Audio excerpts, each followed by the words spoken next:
جمیل نے اسے رسان سے سمجھایا، تم خود سوچو، آج کل کے جدید دور میں کون تمہارے ان بے سروپا خوابوں کی باتوں کا یقین کرے گا؟ فی الحال تم گھر جاؤ، حلیہ درست کرو، پھر ملیں گے۔ اور ہاں، میرا سیل نمبر بھی لے لو۔ جمیل نے اسے اپنا وزٹنگ کارڈ بھی تھما دیا۔ وہ گھر پہنچا تو لائبہ کی تیوریاں چڑھی ہوئی تھیں۔ بلاول، تمہیں کیا ہو گیا ہے؟ رات کے اس پہر شب خوابی کے لباس میں تم کہاں چلے گئے تھے؟ لائبہ، یہ تم کس لہجے میں مجھ سے مخاطب ہو؟ میں کسی لڑکی سے ڈیٹ پر ملنے نہیں گیا تھا۔ میں نے تمہیں بتایا تھا نا کہ میں نے خواب میں اپنی کولیگ زبیدہ کو چلتے دیکھا ہے۔ رات کو اسی کے بارے میں سوچتے ہوئے جب بے چینی کے سبب نیند نہ آئی تو میں بالکنی میں کھڑا ہوا تھا۔ تب میں نے سرنگ والی اس لڑکی کو دیکھا جسے حادثے کے بعد میں نے خواب میں دیکھا تھا۔ وہ ہمارے گھر کے باہر کھڑی تھی۔ جیسے ہی میں بالکنی سے اترا وہ غائب ہو گئی۔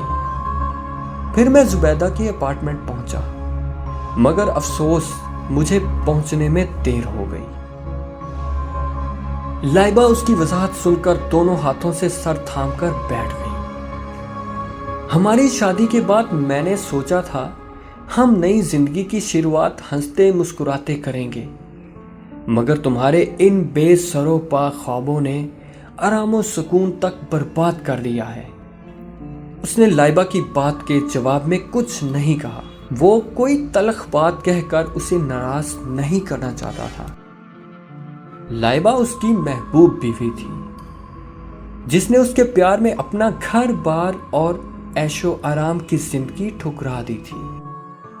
دوسرے روز تک بات آئی گئی ہو گئی اور وہ حسب معمول ڈیوٹی پر جانے لگا۔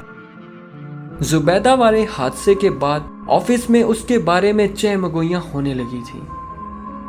کچھ اس کے خواب کو سچا سمجھ رہے تھے تو کچھ کہہ رہے تھے کہ یہ بلاول کا ہی چلایا ہوا چکر ہے کہ پہلے زبیدہ کے بارے میں آگ سے جلنے کی بات مشہور کی کہ اس نے خواب میں زبیدہ کو جلتے دیکھا ہے، اور پھر سازش کر کے اس کے اپارٹمنٹ میں آگ لگا دی۔ غرض کے جتنے منہ تھے اتنی باتیں۔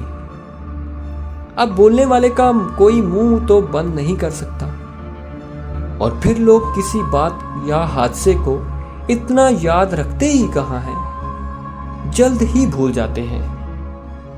زندگی معمول پر آ گئی تھی، مگر پھر کچھ روز بعد ایک اور خواب نے اس کی پرسکون گھریلو زندگی میں ہلچل مچا دی۔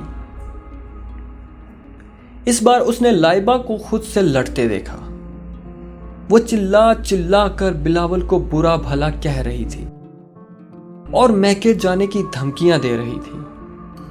اس نے جب اپنا خواب لائبہ کو سنایا تو وہ حسب توقع اس کا مذاق اڑانے لگی اور کہا، بلاول، میں تمہارے ان بے تکے خوابوں پر یقین نہیں کرتی۔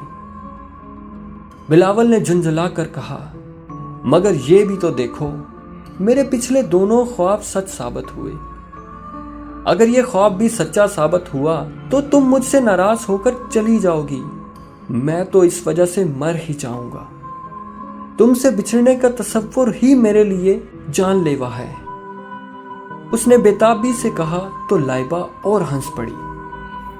میرے بھولے بھالے میاں جی، ایسا کبھی نہ ہوگا، نہ کبھی میں نے سوچا ہے۔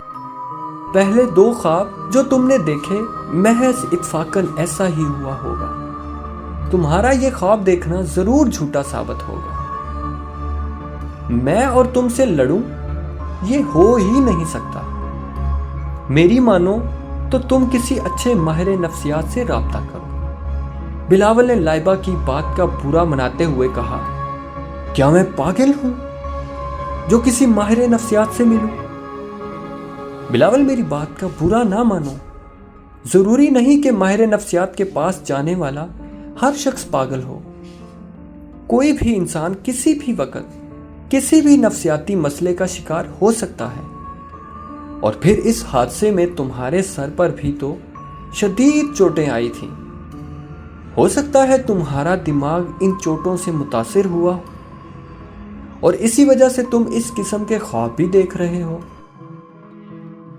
لائبہ کی بات پر اس نے ٹھنڈے دماغ سے غور کیا تو اسے معقول لگی۔ دوسرے ہی روز وہ ایک ماہر نفسیات سے ملا۔ پروفیسر ریحان نامی اس ماہر نفسیات نے اس کا مسئلہ غور سے سنا، پھر اس سے اس کی نجی زندگی کے بارے میں استفسار کیا۔ تو مسٹر بلاول، آپ کا مسئلہ کافی گمبھیر ہے۔ یہ آپ کے دماغ کو پہنچنے والی کسی چوٹ کا بھی اثر ہو سکتا ہے، اور یا پھر وہ بات کرتے ہوئے رکا تو بلاول نے پوچھا، اور یا پھر سے آپ کا کیا مطلب ہے ڈاکٹر صاحب؟ ہو سکتا ہے کوئی غیر مرئی نادیدہ مخلوق آپ کو ٹرانس میں لے رہی ہے۔ غیر مرئی نادیدہ مخلوق؟ بلاول نے حیرت سے استفسار کیا تو پروفیسر نے بتایا، غیر انسانی یا ایلین بھی ہو سکتا ہے، زمین کے علاوہ کسی دوسرے سیارے کی مخلوق، یا پھر جنات یا کوئی روح یا بھوت وغیرہ۔ بلاول ڈاکٹر کی وضاحت سے ہکا بکا رہ گیا۔ دیکھیے بلاول صاحب، جنات کے وجود سے انکار نہیں کیا جا سکتا۔ انسانی جسم محض مٹی کا بت ہے جو نہ کوئی حرکت کر سکتا ہے اور نہ ہی کچھ محسوس کر سکتا ہے۔ مرنے کے بعد روح جسم سے الگ ہو مریض کا بھی اپنے علم سے علاج کرتے ہیں۔ پروفیسر باتوں کے دوران بلاول کو کاؤچ پر لٹنے کو بولا، پھر اس کے قریب آ کر بلاول کو نگاہیں ملانے کی ہدایت کی۔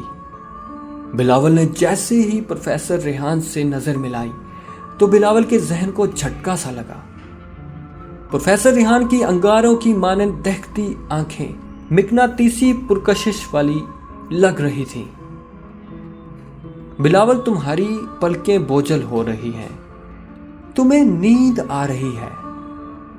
اس کے ایسا کہتے ہی بلاول واقعی آنکھیں بند کرنے لگا اور خود کو گہری نیند میں سوتا ہوا محسوس کر رہا تھا۔ بلاول نے خوابیدہ لہجے میں کہا، ہاں میں تمہارا معمول ہوں، یاد کرو اس روز حادثے کے بعد کیا ہوا تھا؟ پروفیسر نے بلاول سے پوچھا۔